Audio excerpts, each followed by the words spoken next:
वो साल 2001 था जब फिल्म गदर एक प्रेम कथा आई थी और गदर के गानों ने उस वक्त बॉलीवुड में गदर मचा दिया था।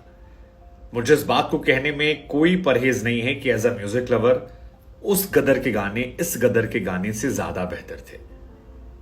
शायद इसी वजह से दो गाने इस्तेमाल किए गए। कई और भी गाने थे जो मुझे लगता था कि इस्तेमाल हो सकते थे, जैसे मुसाफिर जाने वाले, कभी फिर ना आने वाले, चलो एक दूसरे को करें रब के हवाले, या हम जुदा हो गए। बहुत सारे गाने ऐसे थे जो और बहुत क्वालिटी सॉन्ग्स थे और मौजूदा गदर के गाने उतने ज्यादा लोगों को याद नहीं है जितने वो वाले याद थे। तभी तो उड़ जा काले या फिर मैं निकला गड्डी लेके आज भी इस फिल्म में इस्तेमाल किए गए और अभी भी यूट्यूब पर या बाकी प्लेटफॉर्म्स पर वो टॉप ट्रेंड में चल रहे हैं। लेकिन जिस म्यूजिक डायरेक्टर ने वो गाने कंपोज किए थे उनका नाम था उत्तम सिंह जी। उत्तराखंड के मूलतः रहने वाले थे।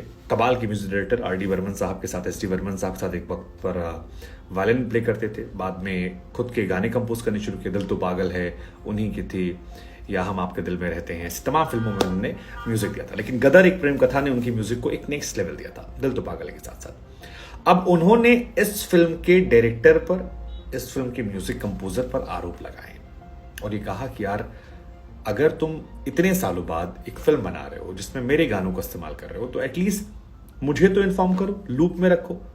नहीं रख रहे तो ये गलत बात, अच्छी बात नहीं है। और सोशल मीडिया पर इसके बाद लोग भड़क गए। लोगों ने कहा यार ये बॉलीवुड वाले चोरी करना कब बंद करेंगे, मतलब कब बंद करेंगे। क्योंकि ऐसा और भी विवाद हुआ था जब टिप टिप बरसा पानी आया था, उसको लेकर हुआ था, या आंख मारे लड़की आंख मारे, उस टाइम ये सारी कंट्रोवर्सी हुई थी कि यार पुराने म्यूजिक डायरेक्टर के गानों को आप नया यूज करते हैं और उनसे बात भी नहीं करते हैं, एटलीस्ट उनका ड्यू क्रेडिट दीजिए, क्रिएटिविटी खत्म हो गई है, ऐसा वैसा। ये इनफैक्ट अभी आशा जी ने भी कह दिया था एक जहां पर कि ये जो झुमका गिरा रहे था कि यार आपके पास क्रिएटिविटी के नाम पर कुछ नहीं, आप सिर्फ पुराने गानों को, उनकी ब्रांडिंग को इस्तेमाल करते हैं, आगे पीछे 4-5 लाइन जोड़ दिए लेकिन थीम वही रखते हैं और गानों को हिट कर लेते हैं। ये ईजी निंजा टेक्निक है। हालांकि जब ये आरोप लग रहे थे तो फिल्म के जो डायरेक्टर मेकर हैं अनिल शर्मा, वो इस बात से कहते नजर आए कि मैं थोड़ा आहत हो गया हूं बिकॉज ये सच नहीं है। वो ये कहते हैं कि यार हमने सारे गाने उत्तम जी को दिखाए थे, मैं नहीं जानता कि उत्तम जी ने ऐसा क्यों कहा, किस लिए वो कह रहे हैं। और गाने टेक्निकली जो हैं वो म्यूजिक कंपनी के पास होते हैं। म्यूजिक कंपनी से हमने बात की, म्यूजिक कंपनी से हमने उनके गाने मांगे क्योंकि एक ही थी तो अलग दिक्कत नहीं हुई। और मेरा और उत्तम जी का रिश्ता जो है वो दिल का है। मैंने उत्तम जी की जगह मिथुन को इसलिए लिया था क्योंकि मिथुन नए जमाने के और मैं चाह रहा था कि पुराने के साथ थोड़ा नया टच आ जाए। मिथुन इज ग्रेट, मतलब हम सब जानते हैं मिथुन और अरिजीत की जोड़ी कितनी शानदार है। तो उनका था कि मुझे विश्वास नहीं हो रहा था, मैं एक बार उनसे बात करता हूं, लेकिन जो उन्होंने कहा है वो तो मेरे लिए भी शॉकिंग है। मैं बिलीव नहीं कर पा रहा हूं कि ऐसा कैसे कह दिया उन्होंने। अब आरोप जो हैं वो अकेले अनिल शर्मा पर तो लगे नहीं, आरोप लग गए मिथुन पर भी। और मिथुन क्योंकि खुद एक म्यूजिकल फैमिली से आते हैं, वो म्यूजिक को लेकर हमेशा एक अपना स्टैंड लेते हैं। पलक मुचल के हस्बैंड हैं, शानदार फिल्में इन्होंने की है, आशिकी, मर्डर 2, उसके बाद आप याद कीजिए हाफ गर्लफ्रेंड में फिर भी तुमको चाहूंगा, या फिर मलंग में कुछ, मलंग में शायद इनका नहीं था। मतलब इन्होंने अच्छे हमारी अधूरी कहानी, बहुत अच्छी फिल्में की हैं। आप जितनी म्यूजिकल रूहानी गाने देखते हैं बीते कुछ सालों में, उसमें इनका बहुत बड़ा रोल है। इन्होंने भी रिएक्ट किया, इन्होंने कहा यार देखो यार टेक्निकली क्या होता है ना, गाने जो होते हैं वो म्यूजिक कंपनी के पास होते हैं। ऐसे में गाने को रिक्रिएट करने के लिए कभी भी ओरिजिनल सिंगर की जरूरत नहीं पड़ती है, ओरिजिनल म्यूजिक डायरेक्टर की जरूरत नहीं पड़ती, क्योंकि कंपनी ने उसे खरीद लिया होता है, पैसे दिए होते हैं म्यूजिक डायरेक्टर को। तो टेक्निकली ये है।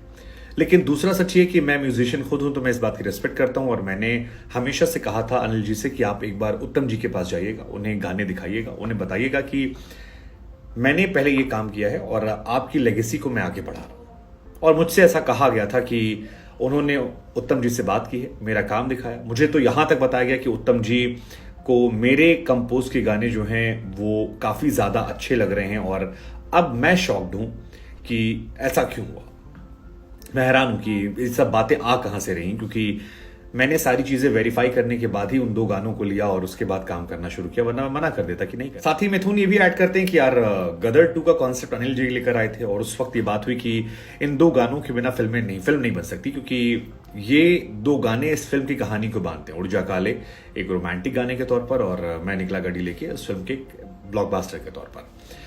और इसी वजह से जब हमारी सक्सेस पार्टी हुई थी उड़ जा काले को लेकर तो हमने उत्तम जी को बुलाया भी था। उत्तम जी हालांकि नहीं आए, क्यों नहीं आए मुझे जानकारी नहीं, लेकिन जो कुछ हो रहा है अनफॉर्चुनेट है। उधर उत्तम जी ने एक चैनल को इंटरव्यू दिया, उन्होंने कहा कि फिल्म सक्सेस कर रही है, मैं लोगों के पास काम मांगने नहीं जाता। इट्स ओके, आप किसके साथ काम करें वो आपका अधिकार है, लेकिन अगर आप मेरी बनाई चीज़ को दोबारा से रिक्रिएट कर रहे हैं या दोबारा से उसे एक नया आयाम दे रहे हैं, तो फिर इतना तो रखना चाहिए आपको कर्टसी कि आप मेरे पास आएं, मुझसे बात करें, मेरे काम को लेकर एक बार मुझसे इजाज़त मांगें कि क्या हम आपके गानों में छेड़छाड़ कर सकते हैं। जो भी है, मतलब गदर एक तरफ इंडिया की थर्ड सबसे ज़्यादा पैसे कमाने वाली फिल्म बन गई है, तकरीबन 450 करोड़ के आसपास गदर जो है वो पहुंच गई है, ऑलमोस्ट 450 के आसपास पहुंच गई है। लेकिन उसमें ये कंट्रोवर्सी दो अच्छे म्यूजिक डायरेक्टर्स के बीच में ये अच्छी नहीं है। उत्तम जी भी बहुत महान सिंगर है और मिथुन भी करंट जनरेशन के सबसे खूबसूरत म्यूजिक डायरेक्टर है। मतलब जितने सबसे रूहानी गाने हैं, मैं व्यक्तिगत तौर पर बहुत उन्हें पसंद करता हूँ। हालांकि इस फिल्म में उनके गाने जो हैं मुझे उस लेवल के नहीं लगे जैसे हमारी अधूरी कहानियां बाकी सब में थे, लेकिन still he is one of the best.